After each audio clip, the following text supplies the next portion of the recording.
podcast é apresentado pelo Tecnoblog.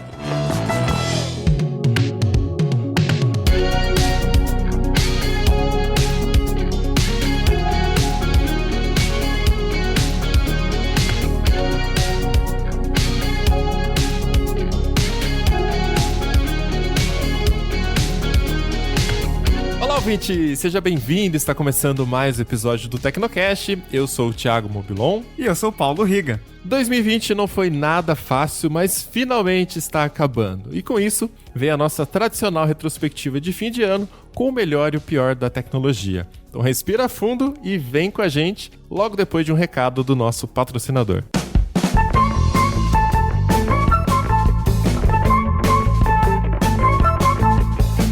Hoje temos recado do Google para você que é empreendedor, profissional de marketing ou trabalha em outras áreas estratégicas. É isso aí. Todo mundo dá um Google quando quer entender alguma coisa, mas nem todo mundo sabe do Think with Google, que é a plataforma do Google que reúne dados, insights e tendências do mercado brasileiro.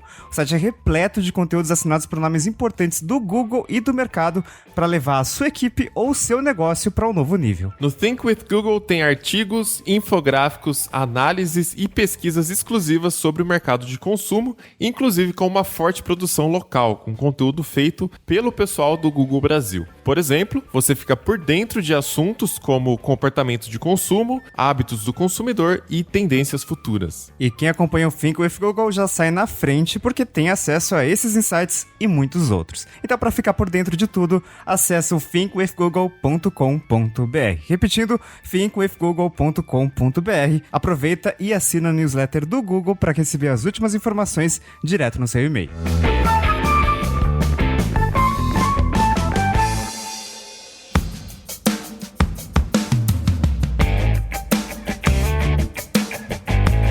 Para começar o papo hoje, chamar aqui então Felipe Ventura, nosso editor. Fala, Felipe. Oi, pessoal, tudo bem? E Lucas Braga, nosso autor de Telecom. E aí, Lucas? E aí, galera, tudo bom? E acho que o primeiro destaque que a gente tem aqui na pauta é que, forçadamente ou não, né, finalmente 2020 foi o ano onde a gente começou a ver a digitalização de documentos e serviços, e, enfim, várias coisas nesse sentido, né? Sim, foi bem forçado e aconteceu logo no comecinho da pandemia, quando as pessoas foram meio que forçadas a ficar em casa, né? Tinha toda aquela questão da quarentena, o isolamento social, os índices eram divulgados todos os dias para ver se as pessoas estão realmente ficando em casa e tal, e sempre caía em alguns momentos, e aí a gente ficava preocupado e tal. Então, a gente acabou tendo menos contato físico durante todo esse período. Isso deve durar por mais alguns meses. Mas uma coisa que aconteceu foi que as taxas de desemprego subiram, muita gente foi afetada pela pandemia, muitas pessoas morreram por causa dessa pandemia e o governo distribuiu um auxílio emergencial de R$600. Inicialmente era por 3 meses, mas foi prorrogado. E a forma de distribuir esse auxílio foi por meio de uma poupança virtual, uma poupança digital que eles criaram para todo mundo ali, foram mais de 60 milhões de pessoas, pelo aplicativo Caixa Tem. Então, de repente, muita gente que não tinha muito contato com tecnologia, acabou tendo que criar essa conta no aplicativo e tendo que usar esse aplicativo para aprender ali a pelo menos conseguir sacar o benefício dado pelo governo, né? Então, em março, principalmente em abril ali, foi aquela loucura, né? Esse aplicativo aqui não tá funcionando direito, tem fila de espera, mas a fila de espera não anda e tal.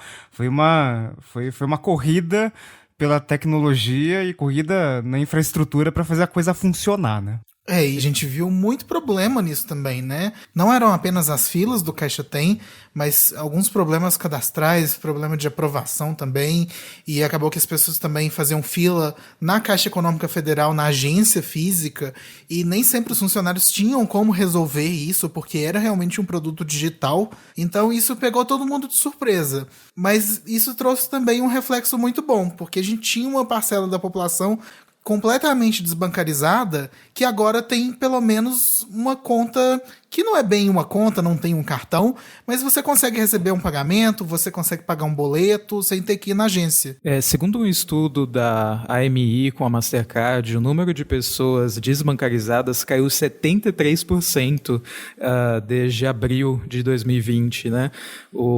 Então foram milhões de pessoas que do nada têm pelo menos uma conta digital e várias pessoas têm mais de uma, né? Porque as carteiras digitais como o PicPay, Mercado Pago, acabaram se popularizando também porque a Caixa colocava um limite, ainda coloca limite para você sacar dinheiro, para você transferir dinheiro, e com essas carteiras digitais você consegue fazer um pagamento de boleto, que na verdade é uma transferência, e aí do nada seu dinheiro já está em outra conta, então seu dinheiro de uma conta digital já está em outra conta digital.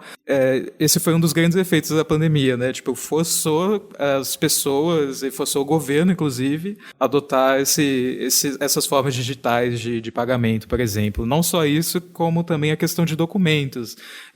A gente comentou em algum Tecnocast passado que finalmente a Receita Federal estava facilitando tirar CPF, primeira via de CPF, porque era uma coisa que agora você conseguia mandar por e-mail e aí passar um processo de aprovação e aí você consegue o documento, sabe? Você não precisa pegar a fila na Receita Federal e cedo, porque isso atrapalha o seu trabalho, porque é só dia de semana. Então algumas coisas acabaram do nada ficando extremamente mais práticas porque tinham que ficar, né? Não tinha outro jeito. Eu fico pensando se esse número dos 70 e tantos % seria até maior se o WhatsApp pagamento não tivesse sido cancelado, né? Barrado pelo Banco Central no dia seguinte do lançamento. Porque aí já estaria em todos os celulares, basicamente, né? Mas a questão do WhatsApp Pagamentos, eu acho que não ia ajudar tanto nisso. Porque para você utilizá-lo, você tinha que vincular ou com um cartão de crédito de um determinado banco, então você também teria que ter uma conta nesse banco, né? Sim, eu penso assim, se isso não seria um estímulo também para muitas pessoas fazerem, sabe? Tipo, nem que seja aqui uma fintech, alguma coisa, para conseguir usar. Porque eu acho que muita gente vai falar assim, me passa aí que eu vou te transferir pelo WhatsApp. Não sei, talvez possa ser... assim como a pandemia forçou muita gente a criar uma conta para receber o auxílio emergencial, eu acho que muita gente também poderia criar essas contas grátis, né, de contas digitais, para usar o WhatsApp Pagamentos com os amigos ou pequenos comerciantes, sabe, que vende marmita, um bolo, alguma coisa. Inicialmente a ideia do WhatsApp Pagamentos era se expandir. Inicialmente eles lançaram com 3, 4 parceiros, o Nubank incluso, e a ideia era pegar mais fintechs, pegar bancos grandes também para conseguir expandir o serviço. Acabou não dando certo, porque o Banco Central ficou preocupado de dominação de mercado, e nesse mesmo ano rolou o lançamento do Pix, que é uma ideia bem próxima, né? Então, talvez não tem aquela facilidade do WhatsApp Pagamentos, mas chega perto. A transferência não é feita mandando mensagem, né, de uma pessoa para outra, mas você consegue usar o CPF ou o endereço de e-mail para agilizar isso dentro do aplicativo do banco. O suporte ao Pix nos principais bancos vem melhorando e foi engraçado que era uma coisa que os bancos não esperavam para esse ano, né? Tipo, eles achavam, por causa da pandemia, o Pix vai ser adiado, e o Banco Central falou, não, vai sair esse ano, se prepara, corre, que tá chegando, sabe? Foi uma puta surpresa, né? O Banco Central deu aquela previsão, novembro a gente começa aí, todo mundo vai ter acesso ao Pix, e lá pra julho, agosto, até setembro ali, meio que, não, isso aí não vai acontecer não, vai dar um problema lá, a gente tá num momento de pandemia, né, crise econômica global, não vai acontecer isso esse ano, e aconteceu. E eu acho que essa questão do WhatsApp Pagamentos não ter dado certo, pelo menos naquele momento, foi até bom, né? Porque imagina o WhatsApp dominando os pagamentos, porque, afinal de contas é um aplicativo muito poderoso, está no celular de todo mundo, basicamente. Imagina o WhatsApp dominando os pagamentos, né? Não ia ter muita chance para o Pix, né? Porque o Pix ele facilita muito você transferir de uma pessoa para outra, você só precisa de uma chave, que é um e-mail, um CPF, um número de telefone, ou seja, um dado que é muito fácil de você passar, e de pessoa física para pessoa física não tem taxa nenhuma, né? Em todos os bancos. Todos os bancos acima de 500 mil clientes foram obrigados a adotar Pix. Então foi uma coisa que, assim, acho que há males que vêm para o bem, às vezes. Não, eu sou total a favor do Pix, inclusive amando o Pix. Mas eu acho que não são excludentes, né? O próprio WhatsApp disse que ia dar entrada para usar o Pix também. Então eu acho que tinha tudo para ser mais uma carteira digital, né? Mais um meio de pagamento. O grande medo, o grande receio aí do Banco Central é pela penetração do WhatsApp. Não tem nenhum banco no Brasil que tenha a quantidade de usuários que o WhatsApp tem. Mas, enfim, eu vejo com bons olhos. Se tudo fosse funcionar em cima da rede do Pix, aí tanto faz, né? Em breve a gente vai ver também o Open Banking, que deve mudar também bastante esse jogo aí. Enfim, eu queria ver o WhatsApp funcionando com Pix, sem Pix, né? Eu gosto muito do Pix, então, sei lá, queria ver ele funcionando com o Pix também.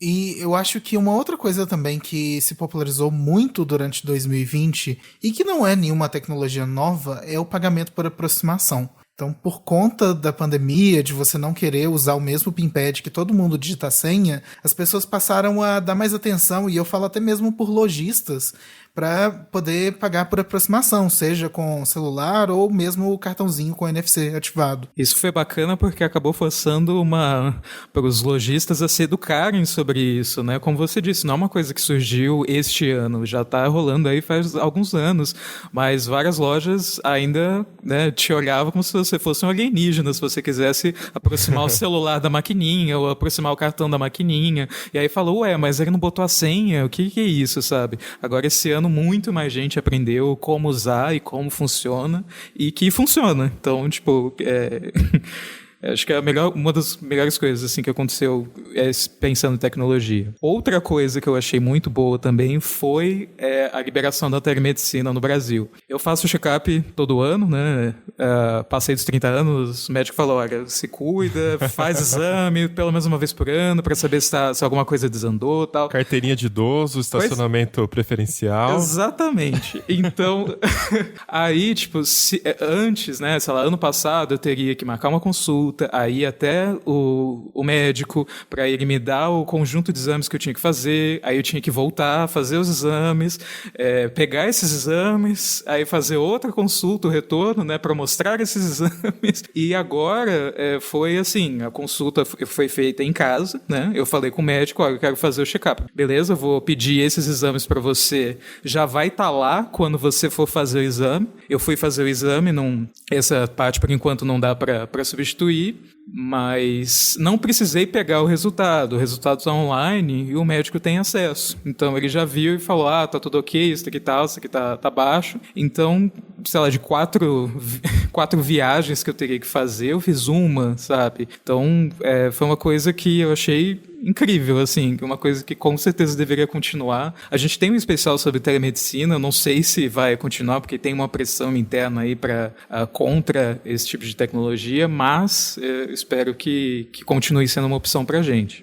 Vamos torcer para que continue. Acho que é uma forma muito mais prática e nesse momento de pandemia, né, não compensa você ir para o hospital para fazer qualquer coisa que não precise exatamente de você estar ali. Se você pode fazer de forma remota, você não vai lá para o hospital, correr o risco de ser infectado, né, sendo que você pode fazer tudo à distância de uma forma muito mais prática, sem sair de casa. E a gente recebeu alguns relatos, inclusive via caixa postal do Tecnocast, de pessoas que gostaram dessa experiência. Então, vamos ver se vai continuar. Espero que sim. Agora, outro assunto que deu o que falar esse ano, acho que acelerou ainda mais agora no fim do ano, foi a questão da IPTV, né? Já fizemos até um Tecnocast específico recentemente falando sobre essa tecnologia, se IPTV é pirataria ou não. Mas, Lucas, o que a gente consegue resumir? Por que em 2020 a gente falou tanto de IPTV? Olha, eu acho que a pandemia é bastante culpada por isso, porque com as pessoas em casa, ou mesmo nos locais onde as coisas funcionam, também tem restrição de horário, o restaurante não abre, não pode servir bebida alcoólica, as pessoas estão em casa, né, e querem se divertir, então a busca por conteúdo é sempre constante, e quanto mais barato, melhor, né, então...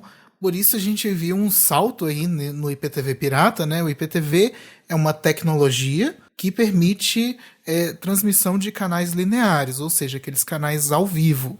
E então a gente teve um salto muito grande na procura por esse tipo de solução. Mas esse serviço também ficou na mira, né, de autoridades, enfim, porque no final das contas é uma pirataria. Então a gente teve diversas apreensões, tanto de TV Box, teve TV Box destruída por parte da Receita Federal, por parte da Anatel. A gente teve uma operação, que é a Operação 404, que desarmou 300 serviços dentre sites e aplicativos de IPTV pirata. E assim, é um serviço que para os piratas é bastante lucrativo, né? Tem um que teve faturamento anual na casa de 94,5 milhões de reais. O IPTV já era uma tecnologia, inclusive, usada por serviços de TV por assinatura, né, para transmitir os canais, mas ele entrou justamente na mira das autoridades, porque surgiram serviços de IPTV que cobram, sei lá, R$20 e você tem acesso a muito mais canais do que naquele pacote de R$200 da TV por assinatura legal. Inclusive, o tráfego de IPTV pirata cresceu bastante no Brasil. A gente tem até números aqui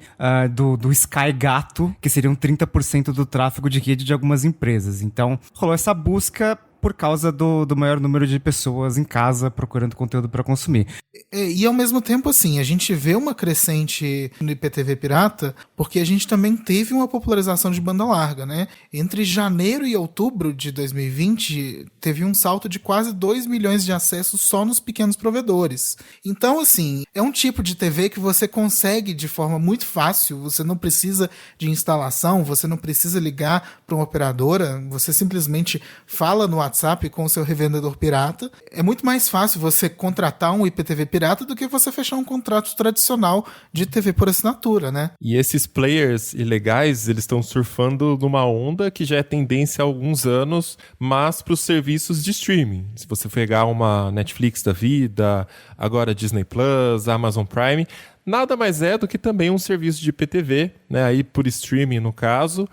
Se antes esses players dependiam de parcerias com operadoras para montar infraestrutura, instalar receiver, fazer assinatura super cara, agora a infraestrutura já está pronta e a gente tem conexões cada vez melhores. Obviamente isso vai evoluindo com o tempo, mas fibra já está bastante difundida, então fica muito fácil você chegar na casa do cliente e com uma assinatura muito baixa ele consegue contratar o seu serviço, não tem nenhum middleman. É óbvio que esses caras estão usando isso, né, esses players que foram apreendidos aí, de forma ilegal. A gente explicou isso melhor no Tecnocast 171, onde explicamos a questão do IPTV também, mas as próprias operadoras também estão de olho nisso e começaram a oferecer os seus pacotes, né, Lucas?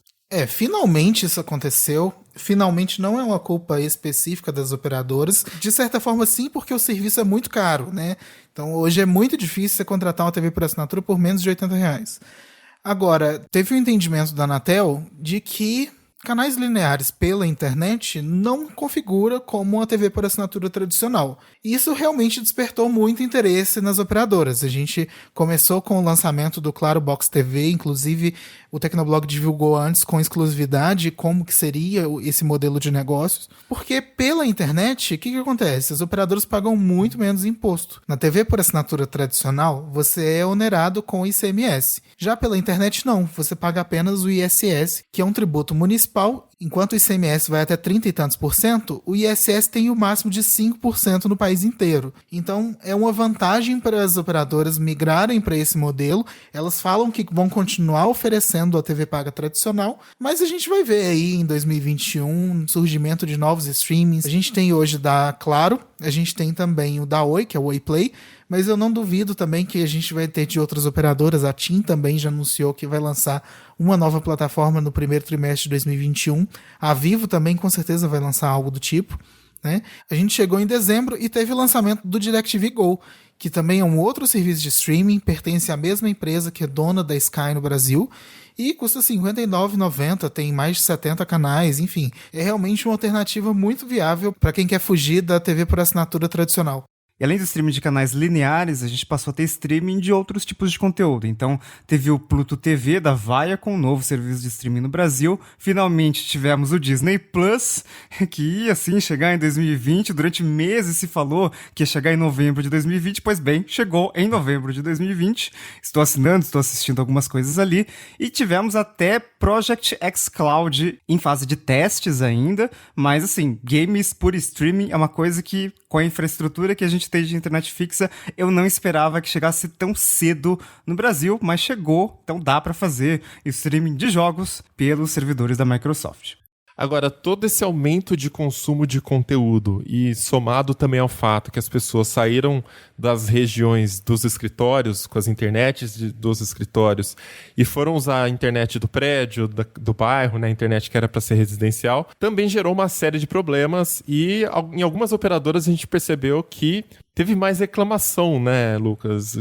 Qual que é a diferença aí? Por que algumas sentiram mais esses problemas do que outras? Bom, no geral a gente viu a alta de reclamação em todas as operadoras, né? Os dados da Anatel, a gente teve uma alta de 31,8% nas reclamações da Anatel. Só que de todas as reclamações, a campeã foi a Claro, que teve uma alta de quase 100% em relação ao mesmo período do ano passado. E eu acho que tem tudo a ver com a topologia que eles utilizam, né? Que é a tecnologia HFC, que você tem uma banda de não sei quantos gigabits que é compartilhada entre diversos clientes, né? Então, você tem uma capacidade em um node, mas ela vai pendurando o modem no vizinho, aí depois vai subindo um prédio e faz mais um puxadinho aqui, e no final das contas tem centenas de clientes conectados num mesmo link compartilhado. Com todo mundo usando ao mesmo tempo, o que acontece? Fica ruim. Eu perdi 2 gravações essa semana pro outro podcast que eu gravo, e nas 2 gravações o convidado tava usando o NET, cara. Então, assim, é real esse dado aí.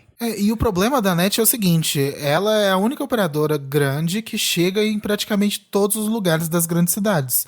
Então a gente tem, por exemplo, o Vivo, que tem a Vivo Fibra, mas não chega em São Paulo inteira. E a gente tem nas outras regiões a Oi, que também não chega com fibra em todos os lugares. Se você for comparar a tecnologia da NET, que é o cabo, com a tecnologia XDSL, que era usada do par metálico, o cabo tem uma vantagem de conseguir entregar uma velocidade muito maior. Mas, ao mesmo tempo, a Claro ficou acomodada nesse fato de você ter uma capacidade de competir com a fibra, só que ela desconsiderou que todo mundo podia usar ao mesmo tempo. E, bem, cá estamos aqui, teve uma alta de quase 100% nas novas reclamações.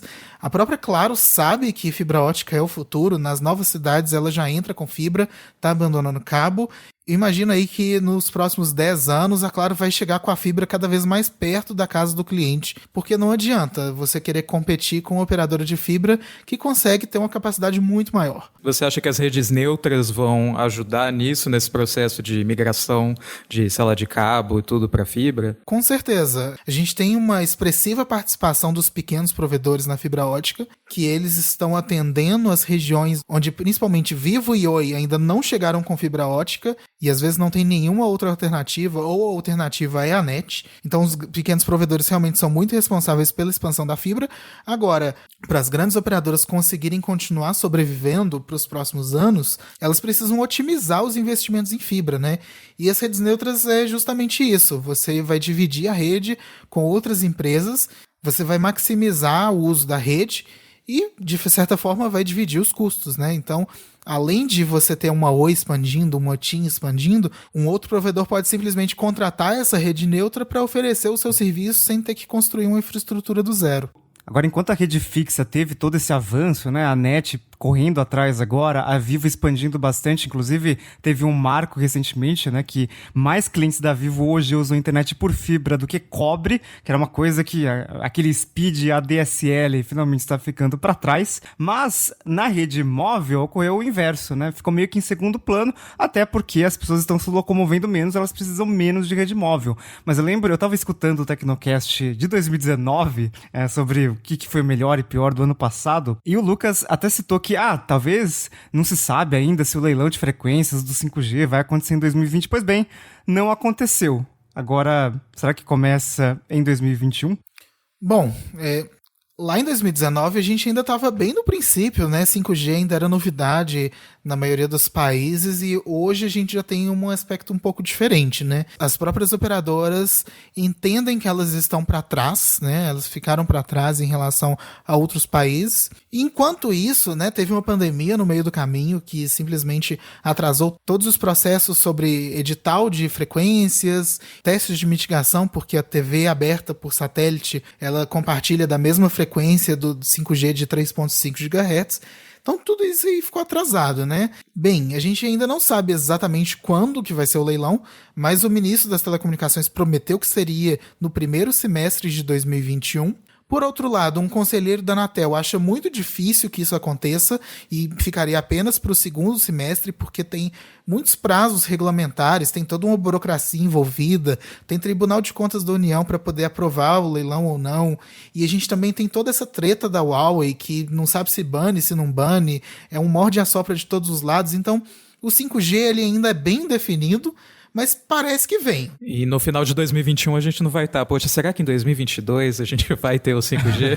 acho que 2021 sai, mas é isso. Assim, na verdade já saiu, já começou, porque tem o 5G DSS que usa as frequências, reutiliza a frequência do 3G, 4G. As operadoras, enquanto não tem as novas frequências, o que elas podem fazer? Utilizar o que elas têm. E o 5G DSS é isso. DSS é a sigla para compartilhamento dinâmico de espectro. Isso significa que ela pode compartilhar a mesma frequência utilizada no 4G, no 3G ou até mesmo no 2G para instalar uma rede 5G. Se isso é exatamente igual ao 5G com uma frequência dedicada, não é. Mas o padrão em si, o padrão por trás do 5G DSS é o mesmo do 5G, você vai ter aí uma melhora em latência, talvez até melhor em velocidade, embora na prática o que os primeiros testes mostram é que o 5G DSS é até mais lento do que o 4.5G, mas é uma forma que as operadoras encontraram para não ficarem tão para trás assim. No Brasil, a primeira operadora que lançou essa tecnologia foi a Claro. Hoje a cobertura está em 15 cidades no Brasil, mas também a Vivo lançou em 8 cidades. A TIM recentemente anunciou, agora em dezembro ela vai ativar em mais 12 cidades. E a Oi também lançou o 5G em Brasília, só que o 5G da Oi não é com compartilhamento de espectro. Ela separou um pedacinho da frequência do 3G e deixou dedicada para o 5G. Mas é como você disse, tem essa questão da velocidade, porque o 5G, a promessa do 5G sempre foi por muitos anos atingir 1 gigabit por segundo ou mais. E aí eu testei ontem em um iPhone 12 que tem 5G, a rede da Claro, e aí tava acho que 30 megabits por segundo 4G, uns 50 o 5G, mas no meu celular com TIM 4G tava 70 megabits por segundo, então tipo, o 5G tá mais lento do que, sabe, sabe, 5G você prometeu, era pra ser, assim, eu entendo, claro, que esse tipo de velocidade é mais você usando ondas milimétricas, que é uma coisa que você precisa esperar para ter o leilão de frequências, mas por enquanto essa coisa fica só na promessa, mesmo, sei lá, nos Estados Unidos que começaram a implementar isso,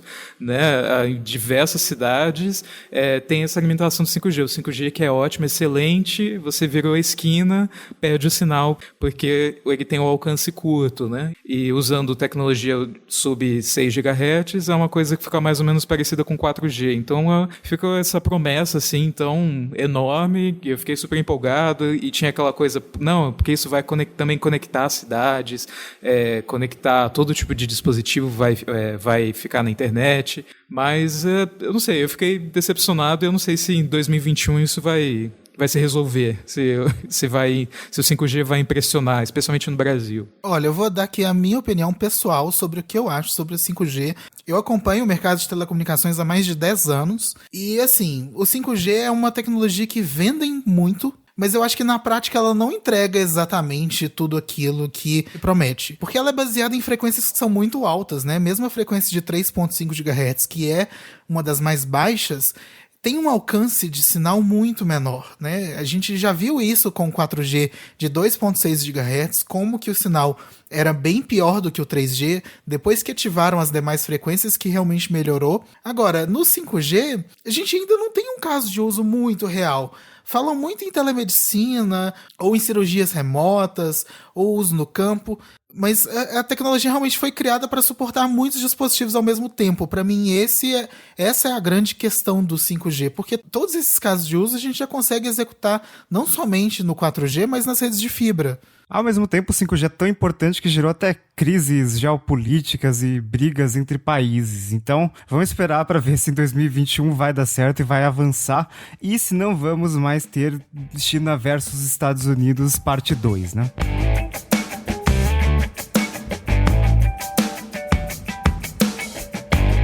Relacionado também com velocidade foi a questão da logística, né? A pandemia começou e logo no começo da pandemia os Correios entraram em greve de novo, só que de repente esse problema era muito grave, A gente tá todo mundo basicamente sem poder sair de casa, não podia ficar indo fazer compras em outros lugares, até para a população, né, em situação de risco aí. A única alternativa era comprar online. Então o e-commerce aqueceu bastante e no começo de tudo isso explodiu aí uma crise política envolvendo correios, funcionários e governo, enfim. Foi uma bagunça. Mas teve gente que se beneficiou muito, né, com essa discussão aí. Muitas empresas investindo muito em logística e a gente até comentou aqui no episódio recente, né, Paulo Riga, muito emocionado com as entregas em 24 horas, né, Riga? Às vezes entrega no mesmo dia, né? Fato que a Amazon investiu bastante, né? Eles criaram um centro de distribuição em Cajamar, em São Paulo, já tinha um galpão ali, mas estão expandindo bastante. Teve também um novo armazém no Nordeste. Então, acho que a Amazon é uma empresa que meio que começou a operação de varejo aqui. Aquela lentidão e tal. Ih, será que vem mesmo? Será que vai continuar assim por muito tempo? Porque, assim, não é nem de perto o que a gente vê nos Estados Unidos, em que tem entrega por drone, sei lá, e que tem testes malucos com tecnologias novas. E a Amazon tem que correr porque tem uma empresa que está avançando muito rápido e em vários pontos mais rápido do que a Amazon, que é o Mercado Livre, né? Que é uma empresa que eu acho que, assim, se reinventou de uma forma no Brasil e que foi muito rápido, né? Em 2020, acho que deu aquela acelerada justamente por causa do momento em que a gente está vivendo, mas desde o ano passado, assim, eu já estava vendo alguns movimentos com entrega no mesmo dia. Esse ano eles anunciaram uma frota própria de aviões para acelerar entregas, então foi uma coisa, assim, muito louca. Teve uma coletiva em que eles anunciaram novos centros de distribuição e eles deram uma clara indireta para a Amazon, dizendo, tem uma empresa aí que fez muito barulho, anunciou 100 mil metros quadrados em armazém, a gente tá dobrando para 600 mil. Então, assim, dá uma olhada aqui na gente, sabe? Inclusive, eu fiz o teste ontem, Riga. Você tinha perguntado pra mim se não tinha aqui no interior, mas apareceu uma sugestão de compra, já começa aí, né? De uma coisa que eu tô precisando e eu nem tinha procurado ainda. O Mercado Livre me sugeriu por um anúncio. Eu entrei e comprei e a hora que eu vi era desses anúncios que tem entrega rápida. Eu comprei num sábado à noite e chegou no domingo, na hora do almoço. Então, achei impressionante. Eu tô no interior, né? Americana. Tudo bem que é a região metropolitana de Campinas, mas realmente muito rápido. Isso é muito louco. E direto eu tô vendo... o Mercado Livre diz que tem 10 mil vans para fazer esse trajeto de última milha. Então, provavelmente, tem os aviões, né, para fazer entre grandes regiões do Brasil. Aí tem as carretas para fazer o transporte rodoviário e as vans para fazer esse trajeto de última milha. E às vezes eu tô saindo de casa e tal, e tem vans do Mercado Livre circulando, assim. É muito louco porque é no domingo, sabe? Quem espera receber alguma coisa no domingo? Se me dissessem há 5 anos que, não, vai chegar amanhã, domingo de manhã. Não, Correios não entrega de manhã, você tá louco, assim. E tá acontecendo, então muito louco esse ano. Uma coisa que eu acho muito legal do Mercado Livre é como eles fizeram toda essa questão da frota. Não somente na entrega para o cliente, mas como que eles recebem as encomendas dos vendedores. Porque lembrando, o Mercado Livre é apenas um marketplace. Ele até tem uma lojinha ou outra própria, mas não é o grande foco dele. E isso, inclusive, ajudou alguns negócios na pandemia. Aqui perto de casa, por exemplo, tem uma loja de fantasia. Eu não sei quem que vai alugar uma fantasia em plena pandemia, se não pode fazer festa, né? Mas essa própria loja passou a receber encomendas dos vendedores do Mercado Livre e todo dia tem algumas vans, tem alguns carros que estão simplesmente lá deixando essas encomendas e que vão chegar na casa do cliente no dia seguinte. Então, você consegue ter uma frota eficiente, uma logística eficiente, sem depender exatamente de um grande centro de armazenamento de compras.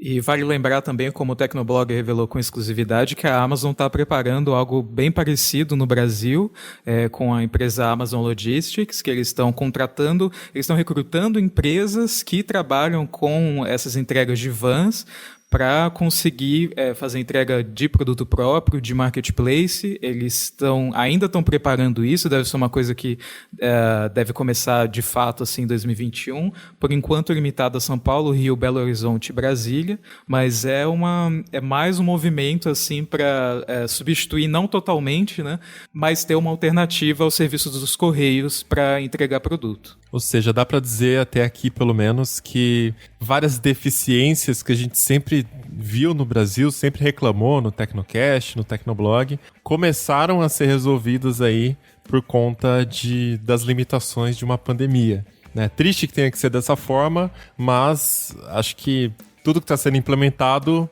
fica para os próximos anos, quando sair vacina, quando a gente voltar ao normal, né? Então, enfim, pelo menos algumas coisas boas acontecendo na área de tecnologia.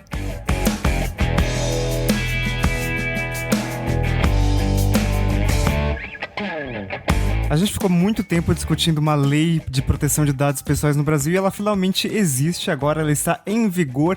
É claro que a sanção da lei não foi aquela coisa, né? Ela não entrou em vigor assim, como se nada tivesse acontecido, de boa, tava todo mundo preparado. Não, foi no meio da pandemia e as empresas não estavam preparadas e tinha muitas coisas que não estavam definidas. A gente até gravou um Tecnocast sobre isso, mas agora existe. Inclusive já teve até ação contra uma construtora que infringiu as regras da Lei Geral de Proteção de dados no Brasil. Foi bizarro porque foi mais ou menos uma coisa do Pix, né? Que o Pix acharam que não ia rolar em 2020, só ia adiar e não. Mas a LGPD foi uma coisa que me deixou, assim, real, confuso.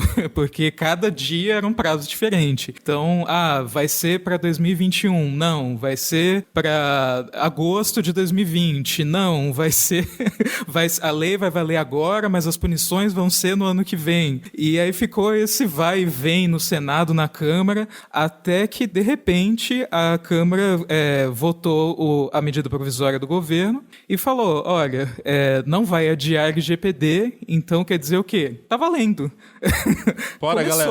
Começou. Ninguém sabe as regras, mas bora. É agora, já tá valendo. Então, eu lembro que no dia que essa medida provisória foi analisada pelo Senado, até advogado tava na dúvida, peraí, mas tá valendo agora, já está... Não pode ser retroativo, então, mas está valendo agora? Não, está valendo quando o presidente assinar. Peraí, mas de um jeito ou de outro era isso, começou, sabe? Ainda precisa estruturar a NPD, que é a agência que vai analisar os casos de violação dessa lei de proteção de dados, mas do nada, sim, já começou e as empresas foram pegas extremamente várias empresas foram pegas de surpresa e aí os sites começaram a pipocar de aviso, você aceita os nossos cookies, clique para aceitar e continuar, todos têm que fazer isso por causa da LGPD e bem, ainda tá uma coisa meio confusa, porque tem muita empresa que ainda não sabe direito, eu estou violando os dados, eu estou violando essa lei, mas pelo menos uma coisa muito positiva que eu acho é que vai parar com a palhaçada de empresa que finge que vazamento de dados não aconteceu. Você vê assim a lista de dados pessoais de uma empresa que você sabe que é dessa empresa e a empresa fala, não aconteceu nada. Nosso sistema não teve nenhum problema de segurança e tal. E agora não, você tem empresa, por exemplo, foi o caso da Enel de São Paulo, que teve que falar para os clientes, olha, seus dados vazaram. E teve que avisar, tantos por cento da nossa base de clientes teve problema com vazamento de dados.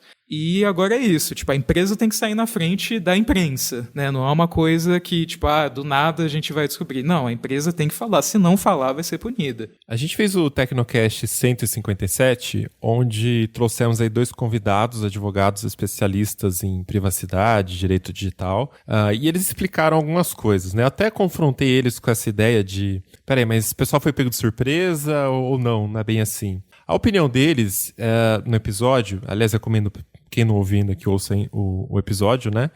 É que não foi pego de surpresa, né? A lei já estava em discussão há um bom tempo, então quem queria se preparar já dava para ter se preparado para entender pelo menos o que mudava com essa lei, né?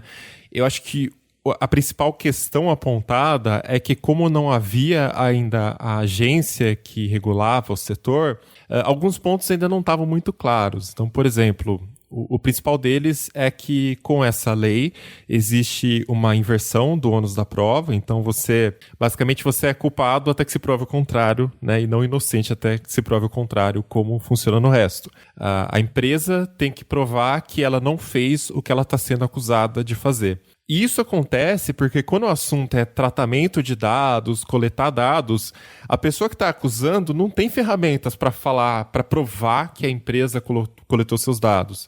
A empresa poderia simplesmente coletar seus dados, esconder aqueles dados e ponto final, né? Então, essa inversão de ônus da prova abriu aí até essa confusão, né, da falta da existência de uma agência, porque a empresa teria que começar a armazenar alguns tipos de dados para provar que ela não estava coletando os dados que ela não foi permitida, né? Então, a confusão no início da lei, até agora ainda está um pouco confuso isso, é que as empresas não sabiam muito bem o que elas tinham que fazer para demonstrar boa-fé, para demonstrar que, olha, eu estou seguindo a lei, né? E eu tenho como me defender que eu não estou fazendo o que a lei diz que eu não posso fazer. Então, assim, até no caso do Tecnoblog, né, o nosso caso é mais simples, a gente não coleta nada, a gente só faz intermediação para exibir anúncios, e esses anúncios, no caso, rastreiam usuários. Então, no nosso caso, era só exibir um pop-up para o usuário dar o consentimento. Mas aí ficava essa brecha. O usuário pode chegar daqui 1 ano, daqui 2 anos e falar assim, o Tecnoblog coletou os meus dados para os anunciantes e eu não dei consentimento. E aí, como que eu faço, Mobilon, daqui 2 anos, para provar que um visitante que passou, 3 vezes no Tecnoblog me deu a permissão? O IP dele já mudou, o computador já mudou, ele não tem login no Tecnoblog, como é um caso de Facebook e Google, né? Então a lei cria essas preocupações para alguns tipos de empresas. Mas para outros tipos é muito melhor, como o Felipe citou, né?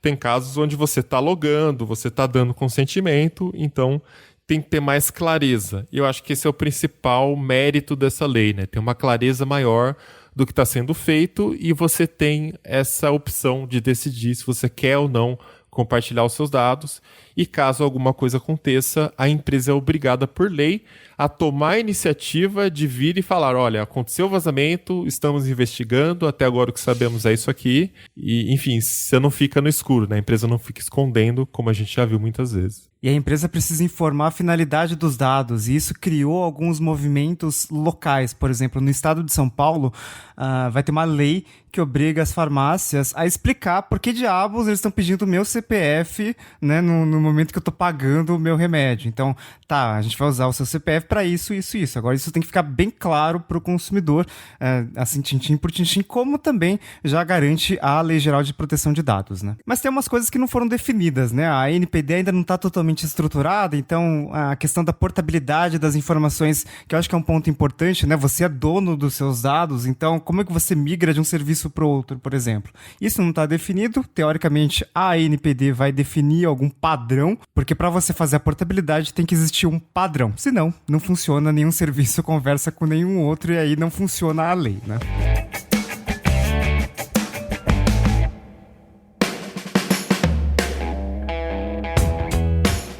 A primeira parte do programa, a gente falou sobre os principais fatos, principais acontecimentos de 2020, e agora chegou a hora de dar o destaque para os produtos. Para conversar com a gente, recebemos o Barba, nosso editor. E aí, Barba? E aí, voltei ao Tecnocast depois de algumas edições, hein? Ano passado você falava muito das telas dobráveis. A gente viu alguns lançamentos chegando no mercado, testamos todas as versões aqui no Tecnoblog, todos esses lançamentos, cada um de uma marca, e ficou aquela sensação de que, será que a gente não está se adiantando demais para ter essa tecnologia, né? Será que é o futuro mesmo? Não deu para sentir muito, né, a empolgação ali com esses aparelhos. A expectativa era que em 2020 isso poderia mudar, os primeiros aparelhos realmente usáveis aí chegariam no mercado. E aí, aconteceu? Qual que é a opinião de vocês sobre essa categoria aí? Aconteceu. Eu acho assim, o Galaxy Z Fold 2 foi o celular mais legal que eu testei em 2020. Foi, assim, nossa senhora, ele é... Bom, primeiro, ele é o que o Galaxy Fold original deveria ter sido desde o começo. A gente já falava que o Galaxy Fold, o primeiro, era meio que um protótipo que começou a ser vendido ali por um preço super alto pra você não comprar e tal, né? Mas tinha aquela telinha super pequena, com bordas grandes ali, tinha um notch bizarro na tela interna, enfim, não tava... A primeira versão teve todos aqueles problemas de resistência e tal, e acabou tendo uma segunda revisão ali. Mas o Galaxy Z Fold 2, ele ainda não é um produto barato, então a gente não chegou no ponto de baratear a tecnologia, mas a gente tem um puta aparelho, assim. Eu realmente achei que esse ano foi o ano do começo dos dobráveis de verdade. A gente só viu a Samsung apostando nisso, né? Meio que os outros dobráveis sumiram, né? A gente ficava falando muito de, teve uma empresa X que fez um dobrável, a Huawei tem um concorrente ali que pode ser melhor. Esse ano só deu basicamente Samsung, mas eu acho que foi um produto muito bom. Teve uma tentativa de 2 telas que meio que morreu também, né? Porque a LG fazia aquelas 2 telinhas, que não é dobrável, é 2 telas. Mas agora eles trouxeram o Velvet, que tem uma capa 2 telas lá fora, mas nem sinal aqui no Brasil. E assim, eu acho que agora em 2020 a Samsung fincou o pé assim, nesse mercado de dobráveis, fez 2 celulares que deram certo, e tem rumores aí dizendo que ela vai lançar 4 celulares dobráveis em 2021, focando no preço, né, chegando a um preço menor, e talvez substituindo ou aos poucos a linha Note, né, porque pelo menos um deles deve ter suporte à canetinha S Pen, né, e como estão circulando vários rumores de que a Samsung vai matar a linha Note, não vai matar a linha Note, ou começar a fazer um teste disso no segundo semestre do ano que vem, pensando em substituir esse espaço do Note por dobráveis. Então o Z Fold 2 é meio que, né, um primeiro passo, assim, o dobrável agora deu certo, agora tem que baixar preço, tem que colocar recurso da S Pen, tem que ir expandindo isso para cada vez se tornar um produto para todo mundo, não só para quem tem 10, 15 mil reais. O problema é que o Z Fold 2 ele só não é 100% assim, ideal, perfeito, justamente pela falta da caneta, né? O Riga que testou sabe que ele é o smartphone perfeito, é a cara de um dispositivo que você só tira ali a canetinha e já anota alguma coisa. Pra mim era isso, assim. Ele é 99,99% perfeito, só esse 0,1 aí que por causa da falta da caneta, né? Outro lançamento que deu muito o que falar, né? Aí a polêmica foi a falta de outro componente ali na caixa, que foi o iPhone 12 sem carregador. Isso a gente já vinha discutindo há pelo menos um ano.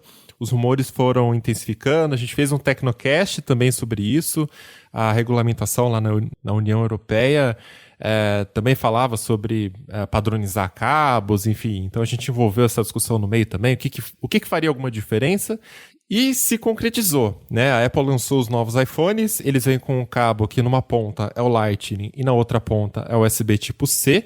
Então ela manda um cabo que vem preparado para carregamento rápido, porém você só consegue usar o carregamento rápido se você tiver um conector de tomada ou de outra fabricante, ou comprando da própria Apple, que tem essa ponta USB tipo C. E, assim, proprietários de iPhone só vão ter esse conector se eles tiverem comprado o iPhone 11 Pro ou 11 Pro Max de 2019, e é justamente o público que não faz sentido trocar de iPhone aqui no Brasil, né? Talvez lá fora, por ser mais acessível, ter mais opções de troca de aparelho todo ano, mas pelo menos aqui no Brasil é difícil alguém que tenha comprado o 11 Pro, 11 Pro Max e migre para um iPhone 12. E aí, esse ponto deu o que falar, né, gente? Deu o que falar, mas a gente sabe, no fundo, que era só questão de tempo até a primeira fazer isso para as outras também fazerem. Porque faz sentido, a Apple até provocou as concorrentes ali falando que, não, a gente acha que isso é o certo a se fazer, a gente espera que as outras sigam esse exemplo. E, de fato, mais uma informação exclusiva do Tecnoblog, o Galaxy S21, ou seja lá qual for o nome do próximo topo de linha da Samsung, também não deve vir com carregador na caixa, conforme a homologação da Anatel. Então a gente já tem a Apple ali, que é uma empresa que, querendo ou não, dita tendências do mercado. Se ela faz, as outras empresas ficam mais livres para fazer também, e a Samsung deve fazer isso no próximo Galaxy S. E olha, em topos de linha, eu até concordo que para um smartphone de R$700, às vezes é o primeiro smartphone da pessoa, ela provavelmente não vai ter o carregador. Agora, para quem já tá comprando iPhone, para quem tá comprando o Galaxy S, sabe que é um smartphone também muito caro, ela já vai ter alguma coisa e, de qualquer forma, um carregador a mais ou a menos não faz diferença pro bolso dessa pessoa, né? Cara, engraçado porque eu penso totalmente o contrário. Por quê? Porque eu peguei aqui o iPhone 12 mini pela minha operadora e tal, e chegou, né? Só que assim, ele tem uma caixinha pequena e tal, eu tô acostumado já a pegar celulares pequenos. Na época, quando eu pego um Pixel, eu sempre escolho pelo tamanho menor e tal. E aí uma caixinha pequena, tanto que eu tomei um susto muito grande, assim. Rapidamente aqui, o porteiro falou, tem uma encomenda aqui pra tu. Aí eu desci, fui lá, e tem aquela guarita lá em cima, né? E aí ele viu que era um envelopinho, cara, um envelopinho que não pesava nada. Aí ele só falou assim, posso jogar? Eu já sabia que era o iPhone 12 mini. Na hora, velho, minha pressão caiu, né? Faltou a força nas pernas aqui, né? Eu, não, pelo amor de Deus, não. Aí eu fui lá, peguei e tal. Só que, cara, ele chega aqui pequenininho e tal, sem carregador, sem fone de ouvido, sem nada, né? E aí, lógico, vem o cabo. E aí o Riga me passou pelo Tecnoblog, para um vídeo que vai sair futuramente, o iPhone 12 Pro Max. E aí é que tá. Quando eu peguei o iPhone 12 Pro Max, eu vi aquele negócio que no Brasil é praticamente um carro usado. É aí que eu penso, cara, esse iPhone 12 Pro Max pelo menos deveria ter o carregador. Sabe, o modelo mais caro, o modelo Pro, na minha opinião, era obrigatório vir um carregador, porque já é muito caro e você ainda tem que ir atrás disso. Não, fala sério. Ou pelo menos a opção, né? Tipo, o argumento da Apple é que muita gente tem o adaptador em casa. Tipo, mas quem não tem, por que você não pode pedir e pegar de graça, sabe? Porque você comprou o iPhone, você tem o comprovante que você comprou o iPhone 12, mas não, né? Em vez disso, você tem que correr atrás, comprar por fora. Esse lance de dar de graça, muita gente ia pedir pra revender também, né? Então, dar de graça não ia funcionar. Não sei, então, eu não sei se não ia funcionar. A questão é que, tipo, é um acessório que as pessoas esperam que venha, né? Assim, o fone de ouvido vai mais ou menos compreensível, mas você não dá a opção para a pessoa. Inclusive, por exemplo, nos Estados Unidos, a Samsung, ela vendeu o Galaxy Note 20, eu acho. Acho que ela vende o Galaxy Note 20 Ultra sem o fone de ouvido. Mas se você pedir, a Samsung te manda. Ou você pode tirar um na loja, entendeu? Então não é uma coisa que as pessoas estão indo atrás para revender, por exemplo. Eu não acho que isso ia acontecer em massa a ponto de a Apple disso ser um problema para a Apple, sabe? Mas é realmente porque ela não quis dar. A Apple é obrigada a vender celular com fone de ouvido na França. Então, em vez de, sei lá, fazerem uma caixa normal, né, eles botam a caixa dentro de outra caixa com o fone de ouvido, sabe? Imagina isso multiplicado por milhões, sabe? A quantidade de lixo a mais que isso gera, porque eles não quiseram fazer uma caixa diferente, sabe? Então, toda vez que eu achava que esse assunto ia morrer, assim, voltava, tipo, porque a Apple falava alguma coisa, não, porque os outros têm que seguir o nosso exemplo, tipo, pelo amor de Deus, para de falar disso, tá vendendo a rodo, deu certo o experimento, Samsung deve fazer a mesma coisa, sabe? Só não esfrega tanto na cara, sabe? Eu não quero nem ver quando eles tirarem o carregador do notebook. Nossa, eu queria mudar de profissão até lá. Não, mas eu acho que é outra situação, né? Porque o notebook realmente você precisa de uma potência maior, né? Tem toda uma questão técnica. E no celular não, qualquer carregador de 5 watts ali vai funcionar, por mais que não seja o carregamento rápido, né? Se você tem o carregador antigo do iPhone ou qualquer outro conector de tomada de qualquer outra marca com USB tipo A, é óbvio que você tem que ter um cabo também de Lightning, né? Mas assim, eu entendo o lado da Apple, eu não compro essa história de que, nossa, somos bonzinhos. Não acho que foi por isso. Eu acho que não é excludente, isso também é verdade, por um lado, mas tem muita contradição, né? Que nem o Felipe falou desse caso aí. Ou, por exemplo, da galera que tem que comprar o carregador separado, também é mais uma caixinha que vai pro lixo, né? Então, enfim, eu acho que todos os lados têm um pouco de razão nessa história e, para mim, sinceramente, é um movimento que a indústria ia ter que fazer em algum momento. E não tem como fazer isso sem gerar discussão, sabe? Agora, muito bom falar desses celulares super caros de R$14.000, inclusive todos os reviews de todos eles estão no Tecnoblog, testamos todos eles, mas eu acho que o smartphone que simboliza mais o mercado brasileiro é a linha Moto G, por uma série de razões. A Motorola tem a vice-liderança do mercado há muito tempo, foi a linha que reergueu a empresa a nível global. E o Moto G9 esse ano, inclusive chegou no mesmo ano de alguns Moto G8, né? Mas o Moto G9, ele deu uma resumida no que foi o mercado de celulares no Brasil esse ano, né? Eles ficaram muito mais caros, então a gente esperava um celular de, por exemplo, a linha Play, a linha G Play, a gente esperava um celular de abaixo de R$1.000, né? Que é um aparelho mais acessível. Não, chegou a R$1.599. Então, nada muito barato. Simboliza o dólar a 5 e tralalá, que tá descontrolado. E a economia foi bem complicada esse ano. Teve o G9 Plus por R$2.500 e a gente teve o Moto G 5G Plus por R$3.000. Teve o começo desse 5G DSS no Brasil e importante que um Moto G comece a tentar popularizar isso, apesar de custar R$2.000 no lançamento, o que, por incrível que pareça, é um valor bom pelo hardware que ele tem, inclusive tem review no Tecnoblog. Mas, em resumo, foram aparelhos com processadores melhores, com muita bateria, com carregador na caixa, inclusive estou com o Moto G9 Power, tem carregador na caixa ainda, e tem que ter mesmo, porque é um aparelho um pouco mais acessível, e tem um monte de câmeras. Eu olho para a traseira do Moto G9 Power e parece até que tem 4 câmeras, na verdade tem 3, mas Tem macro, Tem macro? Sério? Tem a macro de 2 megapixels, meu. a famosa câmera macro da Motorola, que, enfim, né? Mas foi um aparelho, foi uma linha de aparelhos que simbolizou esse momento meio complicado. Acho que ela sofreu um pouco, mas no final das contas os aparelhos avançaram bastante, apesar de cobrarem bem mais caro por isso. E algumas fabricantes esfriaram no Brasil, né? A gente falou de LG rapidamente aqui, porque é uma empresa que ficou meio apagada, lançou aquela famosa linha K, que tenta concorrer com o Galaxy A e concorrer com o Moto G, mas tem uma nomenclatura super estranha esse ano, que parece até cilada, né? Porque eles lançaram um K52, que lá fora é K42, e aí o K62, na verdade, é o K52 lá fora, então parece que eles estão querendo vender algo melhor por marketing, mas enfim, teve também o Velvet, que seria o topo de linha da LG, chegou com uma escolha que nem todo mundo achou legal, porque chegou com um processador topo de linha de 2 anos atrás, mas o Velvet é um aparelho legalzinho. Assim, ele chegou menos caro que os outros topos de linha, ele entrega menos que os outros topos de linha, mas pelo menos eu acho que ficou mais honesto do que nos anos passados. Outras empresas que deram uma sumida também, a Asus, a gente já tinha falado no Tecnocast passado, no Zenfone 6, chegou sem fazer muito barulho, o Zenfone 7 chegou há alguns dias também, ninguém comentou muito, até porque é um celular super caro, de R$6.000, e nesse segmento é meio complicado mesmo você competir com Apple e Samsung, que são empresas que nesse segmento high-end estão consolidadas no Brasil. Se você lembrar que a Apple tem 5% do mercado há muito tempo, vendendo celular de R$10.000, é bem difícil.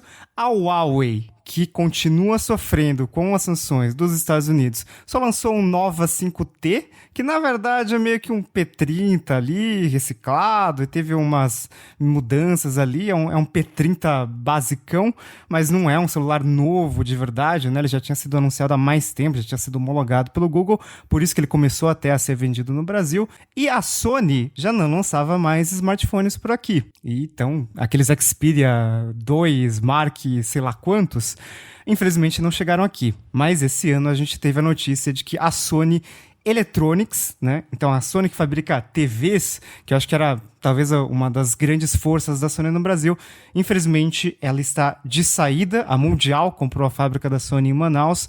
Então, basicamente, de Sony eletrônico só sobrou PlayStation no Brasil. Nada de TVs, nada de sistemas de áudio, fones de ouvido que eram muito bons. Infelizmente, uma marca a menos, uma concorrência a menos. Cara, tá complicado. Eu sou muito fã dos fones de ouvido da Sony. E, pô, se você quer comprar um modelo lá, o M3, não consegue. O M4, você tem que torcer pra uma loja ter estoque. Tá se esvaziando, cara. Só deve ter algumas coisas que alguém importou, revendeu e tal, mas assim, no varejo, pra comprar um produto da Sony, se não for PlayStation, né, mas qualquer outro produto da Sony, tá escasso. E também tem outra marca que vem crescendo bastante, que é a Xiaomi. Ela já chegou ao 5º lugar em vendas de celulares no Brasil. E eles tiveram um pouco de dificuldade esse ano por causa do dólar alto, né? Que acaba tirando um dos principais chamarizes da Xiaomi, que é o custo-benefício. Tem outro destaque interessante, é que a Xiaomi realmente desandou, assim, em número de lançamento de celular. Eu contei os lançamentos que ela fez, que a Samsung fez esse ano, e basicamente a Xiaomi lançou um celular por semana, um modelo novo por semana, mesmo que, tipo, seja alguma coisa recalchutada, tipo, o Redmi 9 Power é, na verdade, uma versão do Poco, sei lá, ou do Mi, não sei o quê. No mundo ou no Brasil? No mundo. No Brasil, no Brasil acabou dando uma reduzida, acho que um pouco por causa disso, dessa questão do dólar, mas lá fora... Eles têm uma linha boa aqui no Brasil, cara. Assim, se você vai olhar os mais vendidos da Amazon Brasil, mesmo nacional, cara, é coisa da Xiaomi. Tem Xiaomi. Uhum. Sempre tem Xiaomi. O Redmi Note 9S tá vendendo muito, cara, porque tá um preço bom, apesar de né? Levando em conta, né? Tudo. Porque eles não fabricam aqui, né? O dólar tá alto, eles têm que importar, mas mesmo assim, a Xiaomi tá vendendo de forma oficial ali, dentro do site da Amazon ali, como um perfil oficial, e cara, o preço tá excelente, assim, e eu torço pra que continue, né? Eu torço pra que não vá embora de novo e não seja aquela vergonha que foi 5 anos atrás, né? Agora falando dos wearables, há muito tempo já essa categoria se diz ser focada em saúde, né? Mas muito mais na parte de fitness, exercícios. E esse ano a gente viu vários chegando, até os aparelhos mais baratos, ali uma Mi Band, uma Amazfit Band, com um oxímetro embutido. Efeito provavelmente da pandemia, muita gente procurando esse tipo de equipamento, e até o Apple Watch também chegou com a sua versão com oxímetro embutido. Então, cara, o legal é que nessa questão aí de focar em saúde, várias empresas que já estavam com o produto aqui passaram a atualizar para que o produto, né, passasse a suportar. A Huawei foi uma e a Samsung foi outra.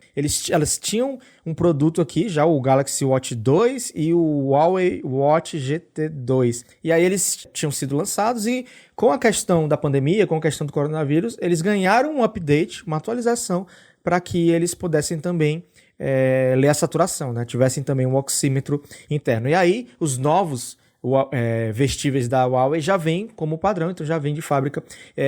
Eu achei legal porque a Huawei, nesse período que ela voltou, eu tô com todos aqui, eu tô com 4 smartwatches da Huawei focados em saúde, focados nisso, e que ela lançou de quando ela voltou pra cá, entendeu? Então já tá crescendo o portfólio deles nessa parte. Eu tô adorando o Huawei Watch Fit, que ele tem um formatinho de Apple Watch, só que ao invés de ser quadradinho, ele é mais compridinho pra cima, né? Um formatinho mais smartphone, só que ele é menorzinho e tal. E aí fica, assim, no meu pulso fica perfeito. Eu sou um cara pequeno, né? Mas no meu pulso fica perfeito. E ele tem tudo focado em saúde, né? Todos eles estão focados em saúde, mas esse especificamente é bem focado em saúde.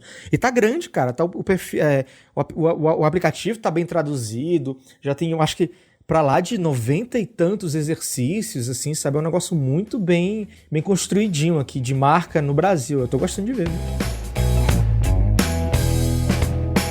Bom, mas todo ano a gente vê muitos lançamentos que são basicamente bigger, faster, stronger, né? A gente sabe que a tecnologia precisa evoluir, mas as coisas que mais empolgam a gente geralmente são disruptivas, são aquelas tecnologias que você olha e fica tipo, mas como essa empresa conseguiu fazer isso? E assim, depois de, 5 anos que a gente comenta aqui no Tecnocast, a Apple finalmente lançou o seu processador próprio, o Apple Silicon. O primeiro modelo é o M1. E Paulo Riga já está com o MacBook Pro rodando com o M1, né, Riga? Sua mão tá quente? Vamos começar por aí, tá quente nesse momento? Não, eu tô gravando esse podcast de um notebook que tá bem geladinho aqui, não tá acontecendo nada, não tô ouvindo nenhuma ventoinha. E assim, MacBook com Apple Silicon, com certeza o lançamento inesperado mais esperado desse ano, porque como a gente falou, a gente, 5 anos que a gente grava Tecnocast, a gente comenta, nossa, mas por que a Apple não lança logo, né? Eu tô louco pra ver esse notebook da Apple com processador próprio, porque a gente já via esse movimento acontecendo nos iPhones e nos iPads, principalmente nos iPads Pro, de processadores muito rápidos, muito potentes. A gente sempre sabe que, não é possível que a Apple não tá testando um macOS já compilado para o processador deles, né? É lógico, deve ter alguma coisa em testes. A questão era saber quando que ia chegar. E finalmente chegou. E chegou daquela forma que, assim, no evento foi, legal, né? Era tudo que a gente esperava mesmo e tal. Parece bem mais rápido e mais eficiente. Acho que agora a bateria vai durar mais. Mas aí quando a gente viu os primeiros benchmarks e pessoas usando, e principalmente eu usando, é muito louco. É muito louco ver esse negócio funcionando assim.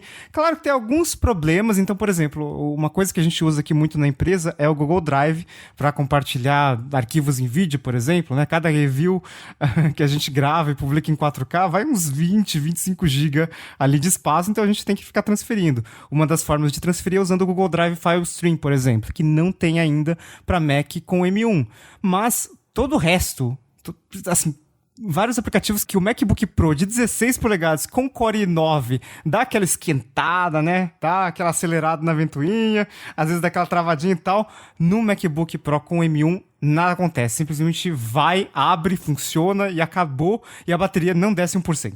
Acho que a gente já comentou bastante nos últimos episódios a parte dos benchmarks, então já está bem claro que existe um ganho de performance por watt gigantesco, é um computador que não esquenta, né, que você falou, nem tem ventoinha rodando aí, pelo menos de forma perceptível, e ainda assim ele entrega uma performance superior a outros chips de notebook, chips que teoricamente deveriam ser muito mais potentes. Agora a questão é, como será que fica o mercado de PCs com essa mudança? Será que a gente vê algum movimento nesse sentido também para os mercados, para os desktops, para os notebooks com o Windows? Olha, vamos torcer para que sim, porque eu acho que a Intel é uma empresa que tem bilhões investidos em pesquisa e desenvolvimento, uma empresa muito competente. Não sei se vai ser com essa arquitetura que eles estão usando hoje, porque a Intel é uma empresa boa, mas é uma empresa meio teimosa, porque ela tentou ali, né? Tinha uma época que a gente tinha Android com processador Intel Atom, arquitetura x86, daí dava aquela, né, daquela emulação de aplicativos e tal, e consumia bateria pra cacete, tinha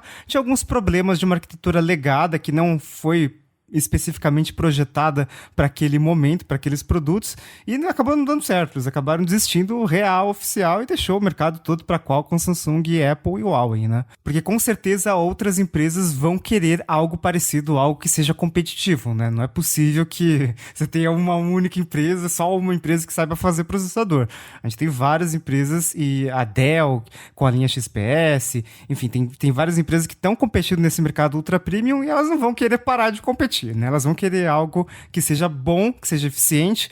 Espero que a Microsoft também ajude agora com o Windows, que funcione bem em uma outra arquitetura, que o que a gente viu até agora não foi muito animador, e a Apple meio que saiu batendo com o pé na porta. Então eu espero que isso dê uma acordada no mercado, porque eu espero essa evolução há muito tempo no mercado de PCs como um todo, né? E eu acho que esse foi um pontapé bem interessante da Apple. É que o ponto é que não se trata apenas de rodar uma arquitetura diferente. A gente vê a Qualcomm entregando ótimos processadores para smartphone, mas ainda assim, sempre que sai processador novo, tá perdendo para o processador do ano anterior da Apple, né? E teoricamente ali é a mesma arquitetura, mas a Apple, eu não lembro agora, acho que desde o A6, se eu não estou enganado, ela que desenha o processador dela, né? Ela licencia ali o direito de usar a arquitetura ARM, mas o desenho é dela, o desenho do chip é próprio desde o A6, se eu não estou enganado, tá?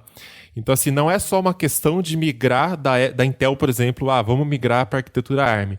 É também de desenhar um processador, fazer um projeto mais moderno, enfim, mais eficiente, e que a gente não sabe se eles conseguem, né? A gente já discutiu isso também. Para a Apple é muito mais fácil, porque a Apple sabe o que o sistema precisa, o sistema é dela, tá tudo controlado, tá tudo ali nas mãos da Apple.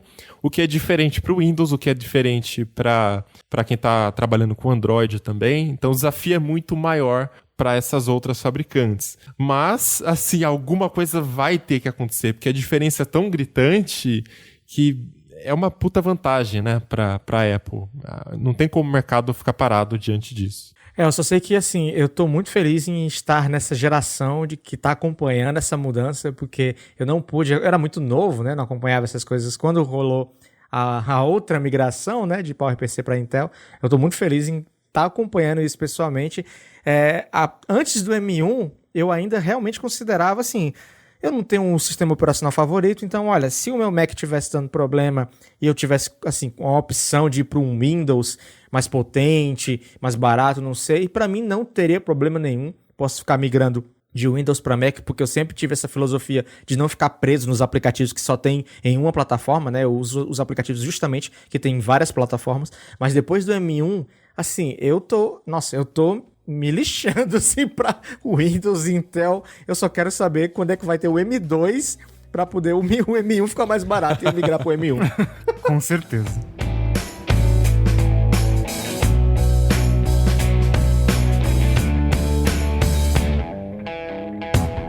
E a gente não poderia fechar o bloco de produtos sem citar os lançamentos tão aguardados de consoles pro ano de 2020. E pra falar com a gente estão aqui Vivi, fala E Vivi. aí, pessoal? E o Vinha. E aí, Vinha? Olá, amigos e amigas que ouvem o Tecnocast. Até difícil não confundir aqui, Vivi e Vinha. Vivinha mais veio. Vou fazer meu melhor aqui. Time Vivinha, é a dupla dinâmica.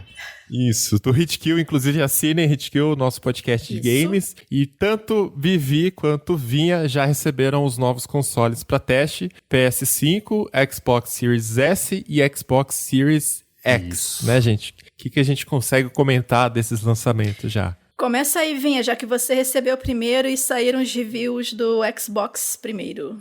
Tá bom. Xbox Series X e S, né? Os dois novos consoles da Microsoft. Microsoft já estreando a geração com 2 modelos, algo que a gente vê muito ocorrendo no mercado do celular, né? Nos consoles é um pouco mais difícil. E os modelos saem depois, né? Mas a Microsoft resolveu apostar em 2 modelos, um mais básico. A Sony também, mas a Sony num outro formato, né? Com e sem drive. E consoles muito bons, muito bem construídos, muito atrativos, inclusive em termos de preço no Brasil. A gente sempre esperou que a nova geração chegasse aqui a valores absurdos. Claro, ainda são muito altos, especialmente o Series X, que é um valor bem fora da realidade para muita gente. Mas o Series S em particular eu vi muita gente comprando porque está num valor bem mais atrativo para um console de nova geração. Então foi uma estratégia bem interessante de chegada por aqui. E o PS5, né, com Dona Vivi Werneck. Então, o PS5, eu notei uma não grande diferença, mas um avanço em relação à geração passada, o PS4, além do visual exótico, parecendo um ventilador tipo torre. Mas tirando isso, né, que alguns gostaram, outros não, pra mim só não ficou muito prático pra alocar ele, né, pra poder fazer o review. Mas em termos de console de nova geração, você consegue sentir que esse é um console da nova geração, especialmente por alguns pontos, vamos dizer assim, como o próprio controle, o DualSense, que é uma evolução, que é o seguinte, é uma evolução, posso dizer assim, do DualShock 4 do PlayStation 4, tem um feedback áptico muito bom, microfone embutido, ele tem uma pegada boa nas mãos, apesar dele ser um pouquinho mais pesado, mas ele não é desconfortável. O próprio console a interface do usuário foi melhorada, na minha opinião, tiveram alguns upgrades, as coisas ficaram mais nítidas, né? Não ficou mais aquela embolação, por exemplo, de jogos e aplicativos de mídia. Agora você tem 2 abas, a loja está mais organizada, a parte do PlayStation Plus também. Então você nota que teve essa evolução. E além disso, no próprio design do PS5, você percebe que foi melhorada a estrutura para saída de ar, para saída e entrada de ar, né? O que de repente pode evitar superaquecimentos e tal, né? Bom, a gente tá com o videogame testando há um mês e pouco, e até agora o único barulho a mais que se escuta é quando você vai ligar o aparelho, né? Não tem nenhum ruído de sofrimento, de desespero das ventoinhas como tinha no meu PS4 Fat. Nem no Rio de Janeiro? No Rio de Janeiro. Nem o Xbox também. Foi bom você pontuar isso, porque o que acontece? O PS5, segundo o próprio manual, ele tem uma temperatura de operação assim adequada para o bom funcionamento do seu PS5 sem que ele exploda dentro da sua casa, que é de 5 graus, irrealista aqui no Brasil, né, dependendo do lugar, de 5 a 35 graus, né? Então, assim, por exemplo, dias de verão no Rio de Janeiro, que a sensação térmica é de 48 graus, não é recomendável você ligar o seu PS5 se você não estiver com ele dentro de um ar-condicionado. Bom, 5 graus acho que não funcionaria no escritório do Tecnoblog quando o Riga tá lá, então. Porque ele exagerado. É um freezer, assim. Gente. Eles têm que pensar que esses aparelhos são fabricados no Japão, nos Estados Unidos. Outro clima. Esses aparelhos não foram testados em poços de lava, tipo o Rio de Janeiro. Então, assim, não dá, não corra o risco. Então, é de 5 a 35 graus, assim, no somatório geral, tá? Não é só o aquecimento que o próprio aparelho emite, porque, é um eletrônico, né? Mas, assim, é no geral. Se você sentir que, assim, tá calor, tá muito quente, evita ligar, assim, se você não tiver como refrigerar ele a ponto dele ficar numa temperatura segura. Mas, no geral, é um bom console, um excelente console. Não tem me dado problema durante os testes por enquanto, mas os problemas geralmente só acontecem ao longo dos meses, então por enquanto tá safo, apesar do preço de quase 5K e o desespero que é pra conseguir achar algum lugar pra comprar o videogame, né? Nem fala. Agora tem uma coisa um pouco nojenta até que eu queria perguntar, Vivi. Ah, que maravilha. Pergunta logo pra mim, né? Por quê? Vou aproveitar porque vocês estão no Rio de Janeiro, né? Aqui ninguém é nojento não, tá? Não, calma. Deixa eu terminar a frase antes que alguém me cancele. É o seguinte, muita gente reclamou do DualSense, né? Ele tem uma textura que é linda, branquinho e tal, com aqueles quadradinhos, as bolinhas. Mas o pessoal reclamou muito que, assim, 1 dia, 2 dias de uso, aquilo já tá aquela meleca grudada, né? De mão suada. Então, gente, já que a gente tá falando de calor, 40 graus, Rio de Janeiro, como é que é isso? Realmente tem essa questão de ter que ficar limpando demais o controle, assim, por causa da textura? Olha, inclusive eu comentei sobre isso algumas vezes, porque o que acontece? O controle, ele é branco e ele é texturizado nos grips, né? Que é onde você pega ele apoia ele nas mãos, né? Tanto ele quanto o controle do Series S também são brancos e tem uma texturazinha atrás. Isso vai encardir, isso vai engordurar. A proporção da qual ela vai engordurar e encardir depende da sua higiene pessoal, é claro, né? Você não vai querer comer um pacote de Doritos e jogar videogame ao mesmo tempo porque vai dar ruim. Galera, vamos seguir a dica da pandemia e lava as mãos antes de jogar videogame. Não coma enquanto você estiver jogando, entendeu? Ou se não coma, não use as mãos para isso. Mas caso suje, o que vai sujar é natural, porque, bom, a textura dos grips, ela vai ficar ali fazendo atrito com a sua mão, que vai suar, que vai arrancar pedacinhos de pele e tal. Então, meu Deus. Mas, gente, Gamer empolgado, hein, pra arrancar pedaço de pele jogando. Mas, gente, assim, é um esfoliante para mãos esse controle, praticamente, né? Então, o que eu tenho feito, o que eu fiz na última Black Friday foi, quando eu reestoquei os meus lenços umedecidos para tirar maquiagem, eu comprei pacotinhos a mais para limpar controle. Cheguei a esse ponto, né? Então, é o que eu tenho feito. Quando eu vejo que começou a encardir, eu vou lá e limpo, porque o lenço, ele é umedecido, ele não vai encharcar o negócio. Não é álcool também, que eu fiquei com medo de passar álcool e dar algum problema na textura, alguma coisa assim do tipo. Passei ali bonitinho e está limpo. É tudo uma questão de manutenção. Você não vai deixar chegar ao ponto de ficar aquela crosta preta de gordura horrorosa. Delícia. Né? Eu espero que não. Eu tô com o PS5 há menos tempo, né? No meu caso, eu comprei o meu. Não é o da Sony. Mas eu não tenho notado essa sujeira toda no DualSense, não. Aguarde. Pode ser que seja porque está há pouco tempo comigo. Aguarde. Aguarde. Especialmente nesse calor que a gente vive, aguarde. Ô, Via, mas você tá testando também o Xbox Series X, né? E o que você consegue destacar aí de diferença entre os dois consoles? Porque muita gente, né, ficou nessa dúvida, o Xbox às vezes entrega mais poder de processamento, o PS5 tem a questão dos exclusivos, então pra quem tá com essa dúvida, o que você notou até agora de diferença? Então, o Series X e o PS5, eles meio que são equivalentes, né? Em termos de poder, eles recebem os mesmos jogos quando é multiplataforma e em termos de qualidade os jogos são bem próximos, mas para quem quer saber, a diferença básica entre os dois consoles é o seguinte: o Xbox Series X ele é mais poderoso, isso é fato, não tem como refutar, porque em termos técnicos o Xbox Series X tem mais processamento que o PS5, mas o PS5 é mais rápido.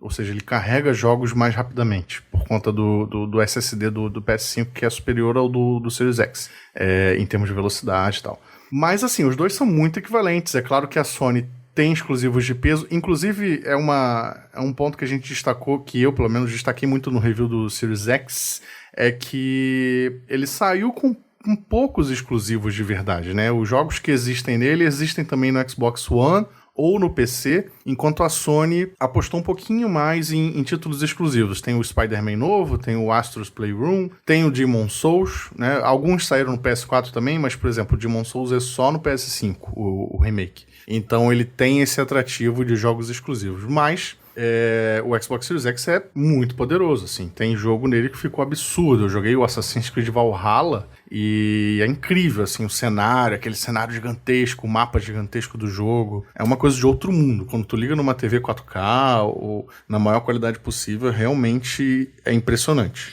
Tem isso também, né? O videogame não vai fazer milagre. Então, assim, você precisa de uma tela compatível com o que o videogame tem a oferecer. Então, assim, se você precisa ter uma TV 4K, no mínimo, para você poder ter uma qualidade visual de acordo com o que o novo console tem a oferecer.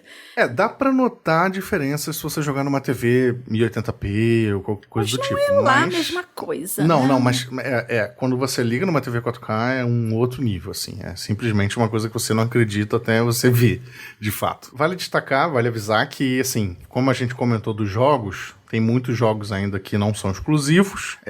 A nova geração lançou com poucos games verdadeiramente únicos. Talvez até por conta da pandemia, muita coisa atrasou. O próprio Halo novo do Xbox foi atrasado para o ano que vem. Então, tipo, se você não tem uma grana para investir agora, né, e você tem o seu PS4, você tem o seu Xbox One, talvez não seja a hora de se afobar e comprar um videogame novo. A não ser que você seja extremamente entusiasta, você queira ter o aparelho novo, você tem uma graninha sobrando, mas alguns modelos podem ser uma boa pedida para quem não tem console ou então tá muito atrasado. O Xbox Series S, por exemplo, ele tá num preço muito atrativo, ele tá menos de R$3.000, mais ou menos na mesma faixa do que a Sony comercializa hoje o PS4 Slim, que vem com kit de jogos e tal. Sem falar que o Xbox tem um Game Pass, né? Que tu assina, o primeiro mês é R$1, e tipo, você tem acesso a 100 e cacetada, quase 200 jogos, somando os jogos da EA. Então, tem atrativos, se você quiser investir. Mas, se não tiver uma grana sobrando,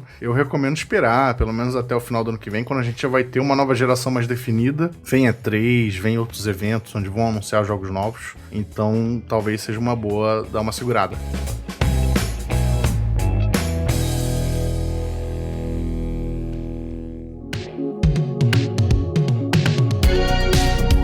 Pra fechar esse programa, não podia faltar as opiniões aqui de todos. Então eu queria saber de vocês aí, o que vocês destacariam, né? O que foi o melhor e o que foi o pior de 2020?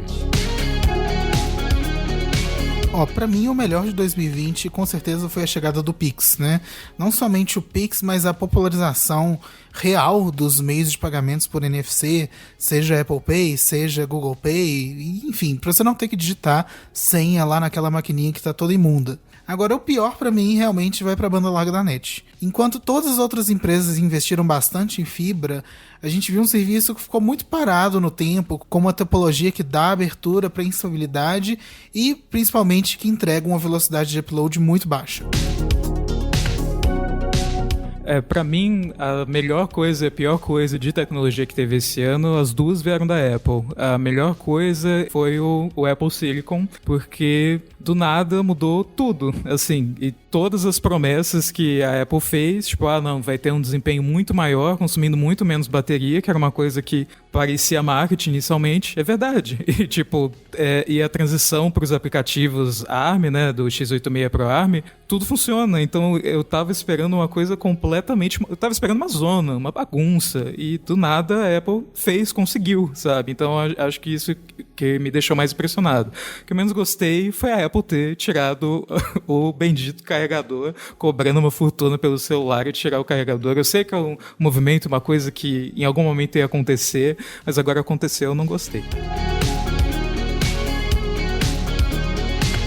Pra destacar aqui, né, o que eu mais gostei e o que eu não gostei também, de 2020, eu sinceramente destaco um quesito, uma característica dos novos iPhones, né, desse ano, porque sempre que tem um lançamento de uma tecnologia dentro do iPhone, a gente pode esperar que outras fabricantes também vão adotar, né? Primeiro, o Apple Pro RAW, né, trazendo toda a fotografia computacional dentro de um arquivo RAW, para mim foi assim algo que, nossa, faltava, e é esse caminho aqui que tem que seguir para os smartphones ficarem cada vez melhores, né? Só em software, né? Sem precisar aumentar o hardware, sem precisar colocar uma câmera gigantesca, né? E o Dolby Vision também, o HDR, né? Vai popularizar o HDR, então muita gente vai estar filmando os vídeos em HDR e as redes sociais vão ser obrigadas a dar suporte a isso. Então, quando você abrir o seu celular, quando você for ver um story no Instagram, você vai ver um story em HDR, com um brilho da tela muito maior, com cores mais vivas, enfim. E o pior pra mim, sem mais delongas, Cyberpunk 2077. É o jogo que eu até esperava um dia poder jogar, mas eu vi um simples comparativo entre toda a física e todos os detalhes possíveis, assim, na jogatina de Cyberpunk versus GTA V, e eu prefiro muito mais hoje investir num console novo e pegar um jogo de anos atrás do que investir nessa bomba desse Cyberpunk. Para mim, um dos destaques de 2020 foi o querido DualSense. Eu achei que o controle, ele deu um super salto de evolução em relação ao DualShock 4, né, trazendo várias features novas, né, e se você tiver a oportunidade de comprar um PS5 esse ano ou no início do ano que vem, não deixa de jogar o Astro's Playroom, que ele vem pré-instalado no aparelho e ele tira, assim, muito, muito proveito do controle, e eu só espero, né, que as outras desenvolvedoras também produzam jogos que usufruam do que o DualSense tem a oferecer, para ele não virar literalmente um elefante branco na sua sala, porque ele realmente tem muito a oferecer. E o meu ponto baixo é que é justamente um sentimento misto dentro de mim, eu vou explicar rapidamente por quê.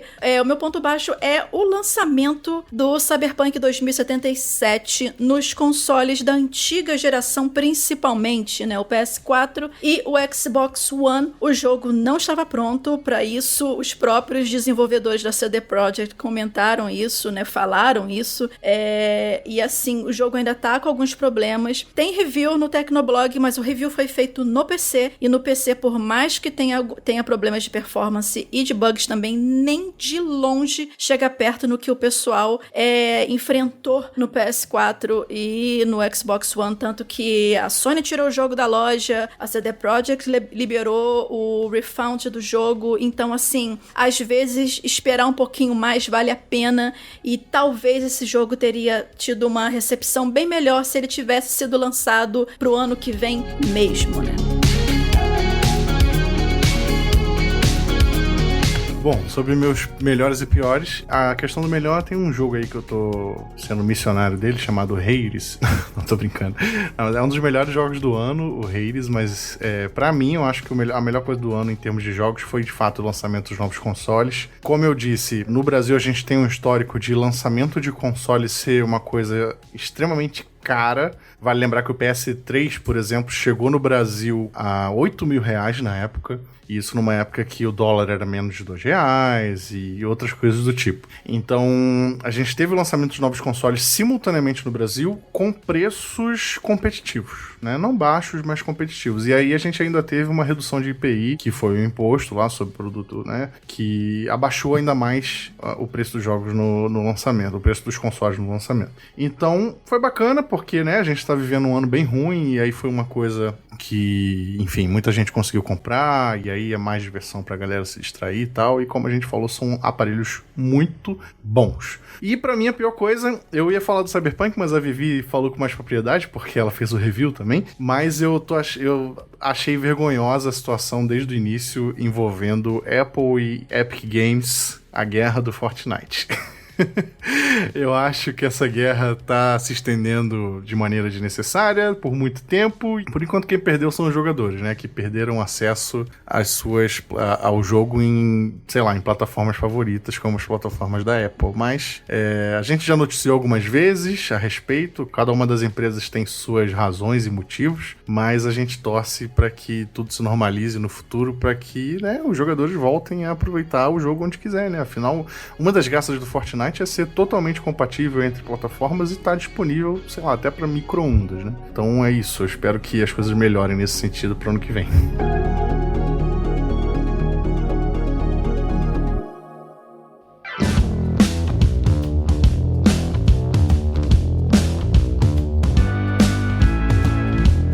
Paulo Riga, acho que eu já sei qual que vai ser aí, quais vão ser as suas escolhas, mas o que você separou pra gente? A escolha do melhor, acho que você já sabe, não tem como ser outro.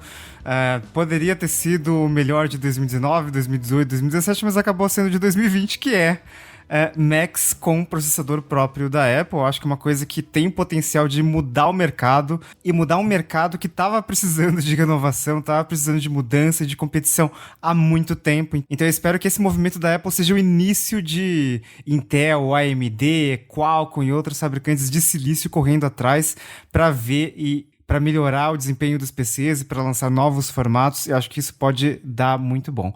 E o pior de tecnologia, tem um tema que passou batido esse ano, que foi casa conectada. E por um bom motivo.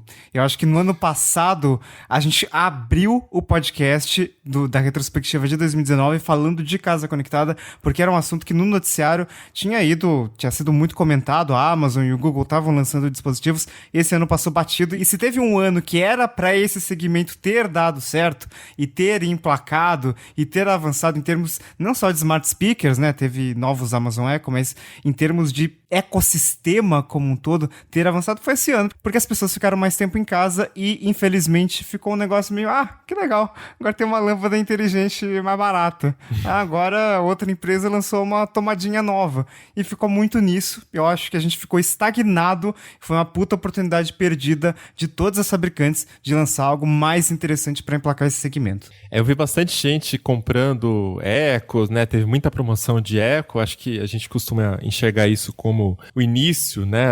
Vamos começar por aqui, ter uma assistente sempre ouvindo. E bastante gente comprando também lâmpadas. Teve muita promoção rolando na Black Friday. Mas acho que assim, isso não caracteriza bem casa conectada, né? Até essa semana passada, a Amazon tava com outra campanha no Twitter para divulgar a Alexa. Um monte de influencer pedindo pra Alexa contar piada. E aí eu vi alguém comentando na minha timeline que essa campanha de pedir pra influencer contar piada é só mais uma prova de como é inútil. Que você tem que comprar um dispositivo desse e a utilidade é pedir pra contar piada, então, né, tá muito embrionário ainda, tá muito começando. Eu não vou me estender muito porque eu já falei mal demais de casa conectada, né? Tentei dar minhas braçadas aqui, comprei lâmpada também, mas, enfim, pra mim acabou não funcionando também. Agora, da minha parte, eu citaria como destaque também a questão do M1. Eu acho que a gente que cobre tecnologia sempre fica muito empolgado quando vem algo disruptivo. Eu acho que o disruptivo é o que empolga, né? É o que empolga de verdade, porque é o inesperado, né? Quando a gente fala de algo que ficou mais rápido, algo que ficou menor, algo que ficou melhor, uma evolução, já é o esperado, né? A gente se empolga, a gente acha demais, mas já é o que está na expectativa. Agora o disruptivo não. O disruptivo ele vem para mudar tudo. Mas enfim, eu não vou escolher esse, só estou aqui complementando. Eu resolvi selecionar as inovações, as mudanças que foram forçadas pela situação ruim da pandemia. É óbvio que não dá para falar isso de o lado bom de 2020, eu acho que é muito ruim, isso pega muito mal, né? A gente sentiu de perto aí tanta gente perdendo gente querida e tal, mas eu acho que é uma coisa que vai ficar pra frente, né, na parte da tecnologia, que veio por conta dessa situação péssima. Então, digitalização de serviços, algumas coisas a gente já não precisa mais levar em cartório. Então, tudo isso, eu acho que essa burocracia, isso atrasava demais a vida de todo mundo. E é uma novidade que aparentemente veio para ficar. E também a questão da logística, né? Sempre tem muita treta com a questão de privatização de Correios ou não, né? A verdade é que Correios não tem monopólio de entrega, isso é um fato. Mas isso só veio em 2009. Antes disso, existia esse monopólio que durou por muito tempo, e os Correios são uma empresa centenária, existe desde 1663, é muito antigo. Então, para qualquer player que chegue no mercado, é muito difícil competir com uma empresa que está aí desde 1600 e bolinha, e que já tem uma rede estruturada. Ainda mais no Brasil, com tanta burocracia, com tanta dificuldade para empreender. Só que esse ano, talvez por conta da pandemia mesmo, a gente viu isso acontecendo. Muito investimento de concorrente, Mercado Livre, Amazon, B2W, Magalu. Teve muita gente investindo pesado em infraestrutura e eu acho que isso vai beneficiar muita gente nos próximos anos. Essa concorrência vai forçar também os Correios a buscarem mais eficiência. Eles precisam ter mais eficiência para conseguir investir em infraestrutura e para conseguir competir com todos esses players que estão chegando aí também, né? Que senão, aí vai falir. E aí não é bom para ninguém, né? É pior do que privatizar até, né? Uma empresa que fale por conta de ineficiência. Então, assim, que seja por privatização ou que seja por melhorar por conta da concorrência, eu acho que isso é benéfico para todos nós, nessa concorrência. Agora, o pior lado de 2020 não é necessariamente a pior tecnologia, mas foi uma coisa que se espalhou muito por conta da tecnologia, e é o negacionismo. A gente viu a dificuldade que foi combater tanta fake news, tanta negacionismo com vacina e com chip de 5G, né, Riga, que espalha o vírus. Enfim, teve muita coisa ruim se espalhando aí pelas redes sociais. E a gente aqui também no papel de jornalista, mesmo não sendo exatamente a nossa área, a gente teve que embarcar nessa de combater esse negacionismo. E acho que todo mundo que está ouvindo também teve que lidar com a família, né?